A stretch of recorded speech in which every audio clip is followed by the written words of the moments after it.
Picture this. You walk into a building that contains every single book, scroll, and piece of knowledge that humanity has ever created. Every secret of the universe, every medical cure, every invention that could change the world. All sitting right there on the shelves. Now imagine that building burning to the ground, taking with it discoveries that could have advanced our civilization by thousands of years. This isn't science fiction. This actually happened. The Library of Alexandria wasn't just any library. It was the library. The greatest collection of human knowledge ever assembled. And when it was destroyed, we lost secrets so incredible that even today, we're still trying to figure out what we lost.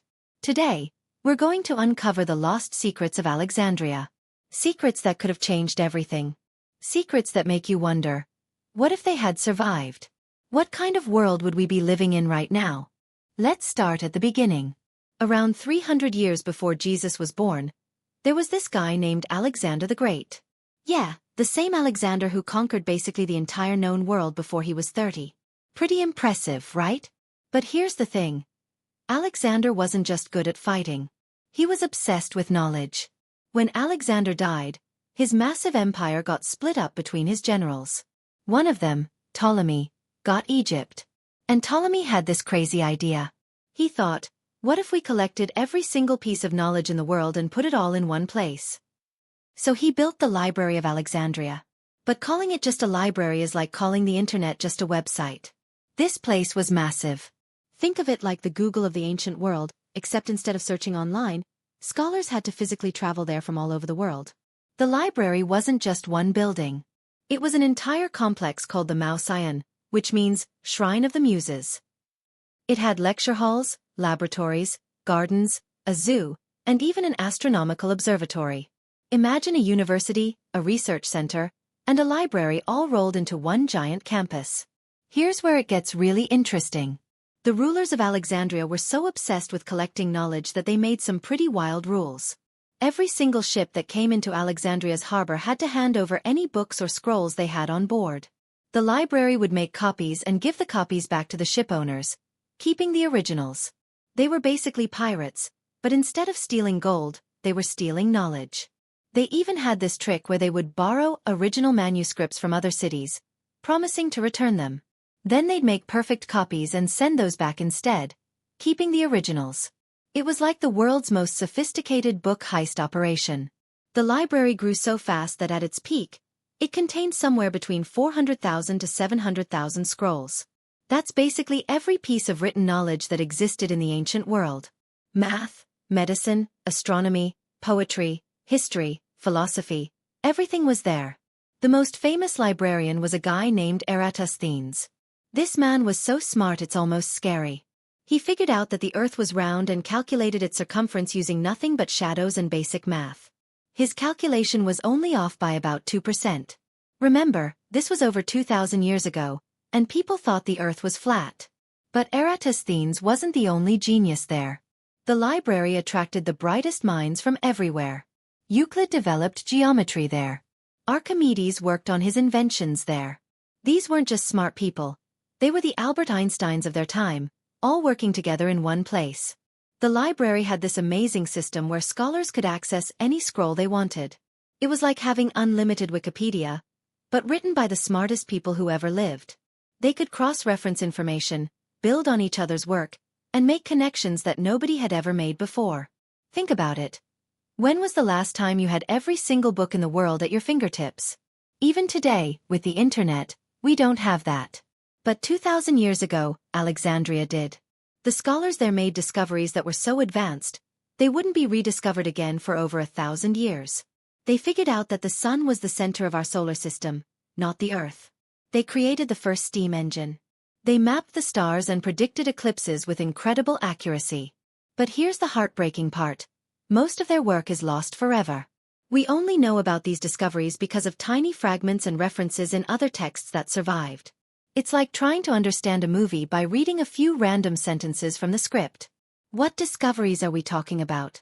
What secrets died with Alexandria? Well, that's what we're going to explore in the next chapters.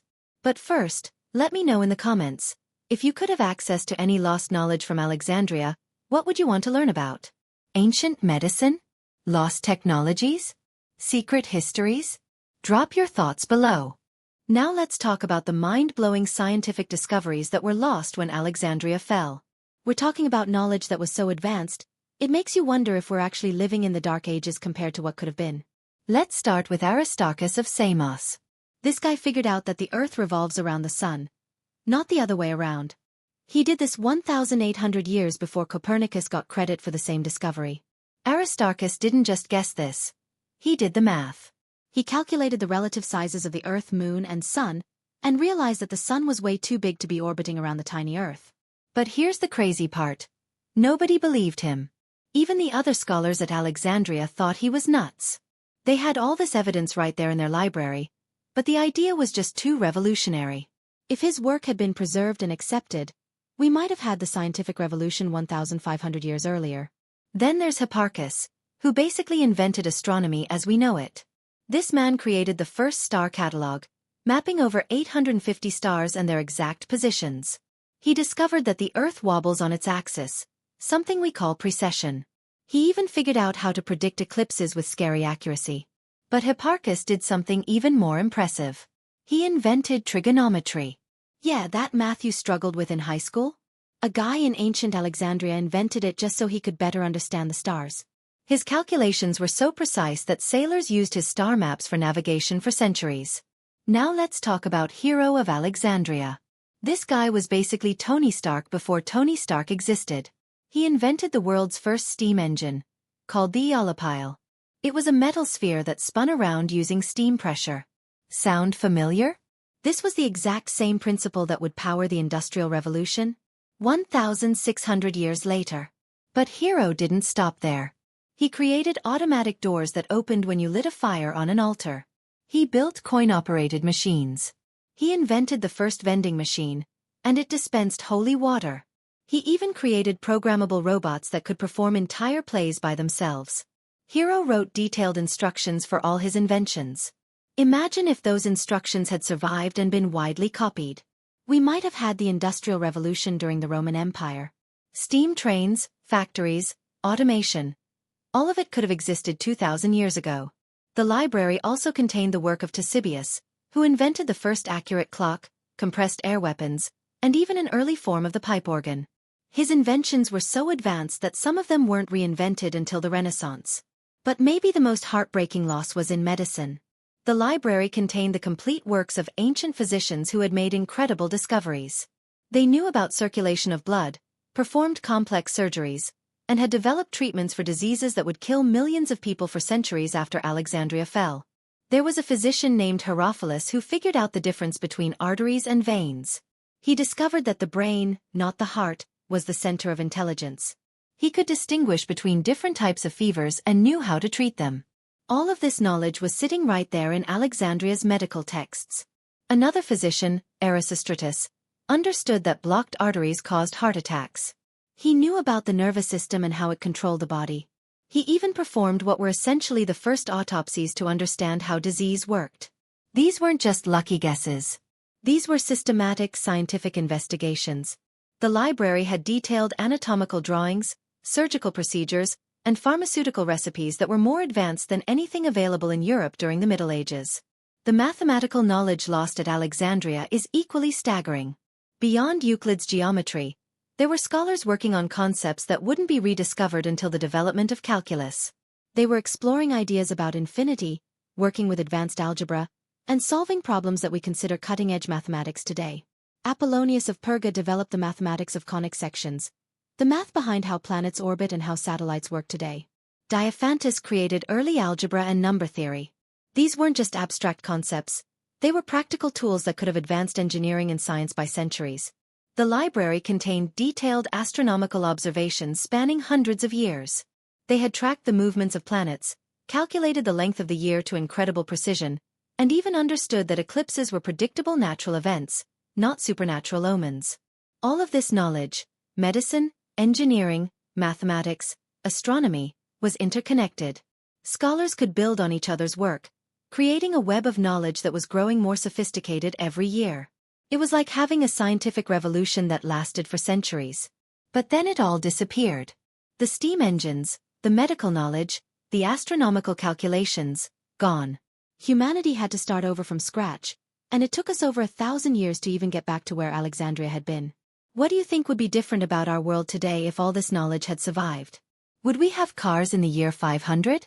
Would we have cured cancer in medieval times? Let me know your thoughts in the comments. Now we're getting into the really mysterious stuff. The Library of Alexandria didn't just contain scientific knowledge. It held texts that would make Dan Brown novels look like children's bedtime stories. We're talking about lost histories, secret documents, and manuscripts that contained information so sensitive that some people think they were deliberately destroyed. Let's start with the most famous lost work, the complete history of ancient Egypt written by Manetho. This Egyptian priest had access to temple records going back thousands of years. He wrote down the complete list of every pharaoh, every dynasty, and every major event in Egyptian history. His work covered over 3,000 years of Egyptian civilization in incredible detail. Today, we only have tiny fragments of Manetho's work. Most of what we know about ancient Egypt comes from these fragments and archaeological discoveries. But imagine if we had the complete text. We would know exactly how the pyramids were built, who built them, and why. We would understand the religious beliefs, the political systems, and the daily life of ancient Egyptians in ways that would revolutionize our understanding of history. But Manetho's work might have contained something even more interesting. Some historians think he had access to records that went back to before the Great Flood mentioned in biblical and other ancient texts. Could there have been advanced civilizations that we know nothing about? Manetho might have had the answers. Then there's the lost work of Berossus, a Babylonian priest who wrote a complete history of Babylon. Like Manetho, he had access to temple records that went back thousands of years. His work contained detailed accounts of the Babylonian creation myths, the story of the Great Flood, and descriptions of the Watchers, mysterious beings who taught humans various skills. What makes Berossus especially interesting is that he claimed to have information about visitors from the stars. He wrote about beings called the Apkallu, who emerged from the sea and taught humanity agriculture, writing, and mathematics. Were these myths, memories of real events, or something else entirely? We'll never know because his complete works are lost. The library also contains something called the Hermetic Corpus, a collection of texts supposedly written by Hermes Trismegistus, a legendary figure who was said to be the wisest man who ever lived. These texts contained what were claimed to be the fundamental secrets of the universe: how to transform matter, how to achieve immortality, and how to understand the connection between the physical and spiritual worlds. Now, you might think this sounds like fantasy. But here's the thing. Fragments of these texts that survived were studied by some of the greatest minds in history. Isaac Newton spent more time studying alchemy and Hermetic texts than he did developing his laws of physics. The early scientists who kick-started the scientific revolution were all influenced by these ancient wisdom traditions. What if the complete Hermetic texts contained real scientific knowledge, but expressed in symbolic language that we don't understand today? What if ancient alchemists actually knew things about the nature of matter that we're only rediscovering now with quantum physics? The library also held the complete works of ancient historians who had access to sources that no longer exist. Historians like Hecataeus of Miletus, who wrote detailed accounts of the known world, including places and peoples that were already considered ancient in his time. One of the most intriguing lost works was the Aegyptiaca, a collection of texts about the mysteries of ancient Egypt.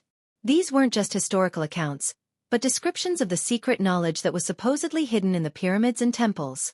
The texts described advanced mathematical concepts, astronomical knowledge, and what some interpreters believe were instructions for technologies that we don't understand today. There were also complete records of ancient expeditions and explorations. The library contained detailed maps and travel accounts from expeditions to Africa, Asia, and possibly even the Americas. Yes, you heard that right. There's evidence that ancient civilizations might have reached the Americas long before Columbus, and the records of these voyages were sitting in Alexandria. Consider the work of Pytheas of Massalia, who sailed to Britain and possibly even reached the Arctic Circle around 330 BC. His detailed account of this journey, including descriptions of the midnight sun and the behavior of tides, was preserved in the library. But most of his work is lost, and we only know about his achievements from brief mentions in other texts. The library also contained what were essentially ancient encyclopedias, comprehensive collections of knowledge on every subject imaginable. These weren't just lists of facts, but detailed explanations of how things worked, why they worked, and how to replicate them. One of the most mysterious categories of lost texts were the forbidden books, works that were considered too dangerous or too sacred to be widely distributed. These texts allegedly contained information about secret societies, hidden knowledge, and techniques that were considered too powerful for general use. Some scholars believe the library contained texts that described advanced technologies, not just heroes' steam engines, but possibly even more sophisticated devices. Ancient texts from other cultures describe flying machines, powerful weapons, and communication devices that sound suspiciously like modern technology. Were these just fantasies, or were they descriptions of real devices that we've lost the ability to create? The complete texts in Alexandria might have contained the instructions, but now we'll never know. The most heartbreaking aspect of these lost texts is that they represented not just information, but entire ways of thinking about the world. Ancient scholars had different approaches to understanding reality, different methods of investigation, and different conclusions about the nature of existence. We lost entire philosophical traditions, complete religious systems, and alternative approaches to science and mathematics. It's like losing entire branches of human thought that we can never recover. What lost text from Alexandria would you most want to read? Ancient maps of unknown lands? Secret histories of forgotten civilizations? Instructions for mysterious technologies? Share your thoughts in the comments below. Now comes the part that will make you angry, sad, and frustrated all at the same time. How did humanity lose the greatest collection of knowledge ever assembled? The answer isn't simple, and it's way more complicated than just, it burned down. The destruction of Alexandria was like watching civilization itself slowly bleed to death over several centuries. First, let's clear up the biggest myth. The Library of Alexandria wasn't destroyed in a single dramatic fire. That's Hollywood nonsense. The reality is much more heartbreaking. It died slowly, like a patient whose life support is gradually turned off. The decline started around 145 BC when there was a civil war in Alexandria. The city was already struggling financially, and the rulers were spending less money on the library. Think of it like a government cutting funding for education. The library started to shrink, scholars left, and new texts stopped being acquired. But the real damage began with the Roman conquest. When Julius Caesar arrived in Alexandria in 48 BC, he accidentally started a fire in the harbor that spread to some of the library's warehouses. But this wasn't the main library. It was just storage facilities. Still, thousands of scrolls went up in smoke. The Romans had a different attitude toward knowledge than the Greeks.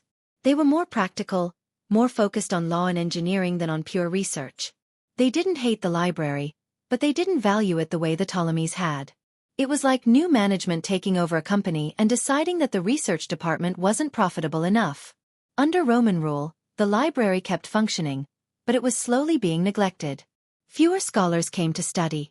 The copying of manuscripts slowed down. The great conversations between brilliant minds that had made Alexandria special began to fade. Then came the rise of Christianity, and this is where things get really complicated. Some early Christians saw the library as a symbol of pagan learning. They associated it with the old gods and the old ways of thinking. There were riots, attacks on scholars, and systematic destruction of texts that were considered ungodly. The most famous incident happened in 391 AD when a Christian mob, led by Archbishop Theophilus, destroyed the Serapeum, one of the library's main buildings. They weren't just destroying books. They were destroying what they saw as dangerous ideas that challenged Christian doctrine. But here's where it gets even more tragic. It wasn't just Christians destroying pagan texts. When the Muslims conquered Alexandria in 641 AD, legend says that Caliph Omar ordered the remaining books to be burned, declaring that if they agreed with the Quran, they were unnecessary, and if they disagreed, they were harmful. However, this story is probably not true. It was written hundreds of years later by people who wanted to blame the Muslims for the library's destruction. In reality, the library was already mostly gone by the time the Arabs arrived. The real destroyer of Alexandria was something much more boring but more deadly: neglect. As the Roman Empire declined, there was less money for education, less interest in learning, and less respect for scholarship. The library became like an old car that nobody wants to pay to repair. It just slowly falls apart. The copying of manuscripts required skilled scribes, expensive materials, and constant maintenance. Papyrus scrolls don't last forever. They need to be recopied regularly or they crumble to dust. As fewer people cared about preserving knowledge, more and more texts simply rotted away. Political instability made everything worse. Every time there was a war, a riot, or a change of government, the library suffered. Scholars fled, funding disappeared, and precious manuscripts were lost or destroyed. The final blow came from changing technology. Paper replaced papyrus, and codex books replaced scrolls. This sounds good, but it created a massive problem. All of Alexandria's knowledge was stored on scrolls, and somebody had to make the decision to copy each scroll into the new book format. Many scrolls were deemed not worth copying and were simply thrown away. Imagine if today we decided to switch from digital storage to some new technology, but we could only transfer a small percentage of our files. That's essentially what happened to Alexandria. Thousands of years of accumulated knowledge was lost simply because nobody bothered to copy it into the new format. Religious conflicts also played a huge role. As Christianity became more dominant, anything that contradicted Christian doctrine was seen as dangerous. Scientific texts that suggested the earth was older than the Bible claimed, philosophical works that questioned religious authority, and mathematical texts that seemed to reveal divine secrets were all targets for destruction. The irony is that many of these texts could have helped advance Christian civilization. The medical knowledge could have saved lives. The engineering knowledge could have improved living conditions. The astronomical knowledge could have helped with navigation and agriculture. But fear of forbidden knowledge led to the destruction of beneficial knowledge. By the 7th century, the great Library of Alexandria was essentially gone. What remained was scattered across private collections, monastery libraries, and the memories of a few aging scholars. The systematic destruction of knowledge was complete. But here's what really makes this tragedy worse. We almost saved it.